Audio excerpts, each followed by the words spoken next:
அதாவது இன்னலி சாமி இந்த ஃபித்ரஹி தாவத்தன் லா துரத், அதாவது நோம்பாளிக்கு நோன்பு திறக்கிற நேரத்தில் ஒரு துவா இருக்கு, அது மறுக்கப்பட மாட்டாதுன்னு லைஃபான செய்தி, பலகீனமான செய்தி. குறிப்பாக அன்புள்ள சகோதரர்களே, ஒரு நோன்பாளி நோன்போடு இருக்கிற நேரத்தில் கேட்கிற துவாவை அல்லாஹு தஆலா மறுப்பதில்லை. ஸல்லல்லாஹு அலைஹி வஸல்லம் அவர்கள் சொல்கிறார்கள், நோன்போடு இருக்கிற நேரத்தில் கேட்கிற துவாவை அல்லாஹ் உடனே ஏற்றுக்கொள்கிறான். சஹரிலிருந்து சூரியன் மறையும் வரைக்கும் அந்த நேரம் இருக்கிறது.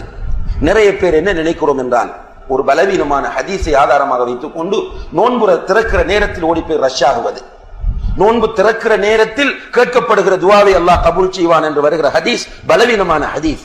ஆனால் ஒரு நோன்பாளி நோன்போடு இருக்கிற நேரத்தில் கேட்கிற துவா கபூல் செய்யப்படும் என்கிற ஹதீஸ் சஹீஹான ஹதீஸ். அந்த சஹீஹான ஹதீஸை விட்டுவிட்டு கடைசி நேரத்தில் போய் பேரிச்சம்பழத்தையும் கஞ்சியையும் வைத்துவிட்டு முன்னால் உட்கார்ந்து அதை பார்ப்பது, வருகிறவரை பார்ப்பது, இவரை பார்ப்பது, அவரை பார்ப்பது என்ற நிலையில் பார்த்து கொண்டு கவனத்தை சிதைத்துக் கொண்டு அல்லாஹ்விடத்தில் துவா கேட்கிறோம். அன்புள்ள சகோதரர்களே, நாம் சஹர் செய்ததிலிருந்து ஃபஜ்ரிலிருந்து சூரியன் மறையும் வரைக்கும் கேட்கிற துவாவை அல்லாஹ் கபூல் செய்வான். இதன் دعوة الصائم التي لا ترد هي حالة كونه صائما من طلوع الفجر إلى غروب الشمس. ليس هذا خاصا بوقت الغروب كما يفهم بعض الناس.